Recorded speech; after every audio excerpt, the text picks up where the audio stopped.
मित्रांनो, 9 ऑगस्ट हा जागतिक आदिवासी दिवस म्हणून का साजरा केला जातो?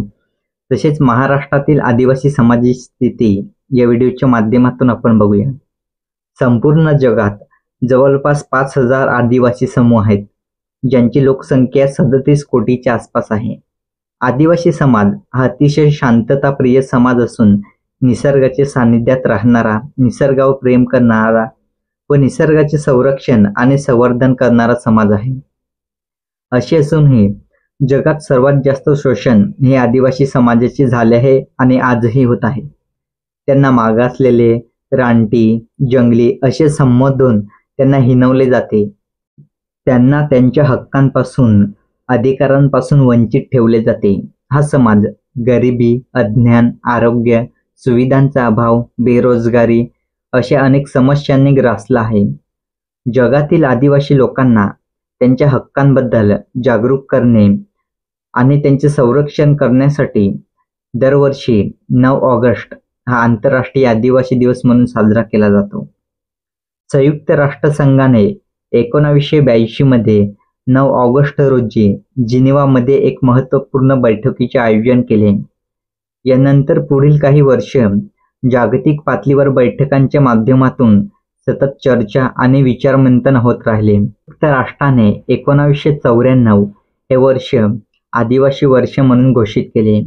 तसेच 1995 ते 2005 हे पहिले आदिवासी दशक, तर 2005 ते 2014 हे दुसरे आदिवासी दशक म्हणून घोषित केले. 9 ऑगस्ट 1982 रोजी जिनिव्हामध्ये झालेल्या बैठकीची आठवण म्हणून 9 ऑगस्ट 1995 रोजी जगात पहिल्यांदा जागतिक आदिवासी दिवस साजरा करण्यात आला. आदिवासी या शब्दांमधील आदि म्हणजे खूप आधीपासून, पूर्वीपासून आणि वासी म्हणजे वास्तव्य करणारे, राहणारे, म्हणजेच खूप पूर्वीपासून वास्तव करणारे म्हणजे आदिवासी. आदिवासी समाजाची स्वतंत्र अशी जीवनशैली आहे. आदिवासी समाज हा निसर्गपूजक समाज आहे. त्यांच्या रूढी, प्रथा, परंपरा आणि सामाजिक कायदे यांच्या आधारे स्वशासन अशी वैशिष्ट्यपूर्ण समाज व्यवस्था अस्तित्वात होती. इंग्रजांच्या काळात जंगल आणि जमिनीवरील त्यांचा हक्क हिरावला गेल्यामुळे त्यांच्या स्वयंपूर्ण समाज व्यवस्थेला तडा गेली आणि त्यांचे जीवन परावलंबी झाले. त्यामुळे त्यांना विविध समस्यांना तोंड द्यावे लागते. आदिवासी समाजाच्या बोलीभाषा देखील विविध आहेत. मात्र बहुतेक बोलीभाषांना लिपी नसल्यामुळे त्या भाषा जपल्या पाहिजेत. आदिवासी समाजामध्ये परंपरेला खूप महत्त्व आहे. आपल्या परंपरेचा ठेवा एका पिढीकडून दुसऱ्या पिढीकडे कथा, गाणी आणि नृत्याच्या माध्यमातून देतात. आदिवासी लोकांची लोककला, चित्रकला, गायन, वादन, नृत्यकला अतुलनीय आहे. वारली चित्रकला ही जगप्रसिद्ध झालेली आदिवासींची चित्रकला आहे. भारतीय राज्यघटनेच्या 5व्या अनुसूचीमध्ये आदिवासींना अनुसूचित जमाती म्हणून मान्यता दिली आहे. आदिवासींची लोकसंख्या राज्यानुसार बदलत आहे. काही राज्यांमध्ये त्यांची लोकसंख्या जास्त आहे, तर काही राज्यांमध्ये त्यांची लोकसंख्या कमी आहे.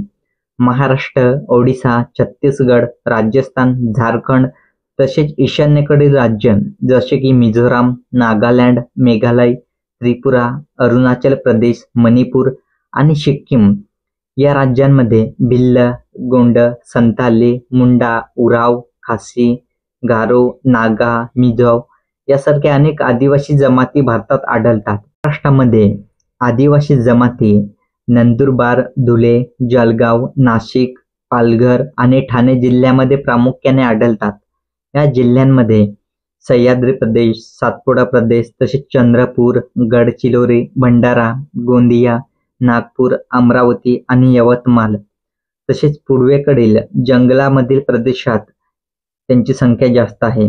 पश्चिम महाराष्ट्रात भिल्ल, वारली, ठाकर यासारख्या जमाती आढळतात, तर पूर्वेकडील महाराष्ट्रात गोंड, माडिया यासारख्या जमाती आढळतात. ठाणे जिल्ह्यात विशेषतः वारली जमात आढळते, तर नंदुरबार जिल्ह्यात भिल्ल जमात मोठ्या प्रमाणावर आढळते. गडचिरोली जिल्ह्यात गोंड आणि माडिया या जमाती प्रामुख्याने आढळतात. आदिवासी लोकांसाठी पेसा कायदा अस्तित्वात आणला. आदिवासी लोकांना शिक्षण, सरकारी नोकऱ्या, विधानसभा आणि लोकसभा निवडणुकीमध्ये आरक्षण आहे. मात्र बनावट प्रमाणपत्र वापरून त्यांच्या नोकरी अनेकांनी बलकावल्या आहेत. तसेच त्यांच्या आरक्षित जागांची भरती प्रक्रिया सुद्धा राबवली जात नाही. त्यांच्या अशिक्षिततेचा फायदा घेऊन त्यांच्या अनेकांनी जमिनी बळकावल्या. ज्या डोंगराळ प्रदेशात आदिवासी समाज राहतो त्या प्रदेशात सरकार त्यांना विविध योजनांच्या आणि विकासांच्या नावाखाली बेघर करत आहे. अशा अनेक समस्यांना तोंड देत आपलं संघर्षमय पारंपरिक जीवन जगत आहेत. मित्रांनो, तुम्हाला आदिवासी दिनाबद्दल माहिती कशी वाटली ते नक्कीच कमेंट करून सांगा.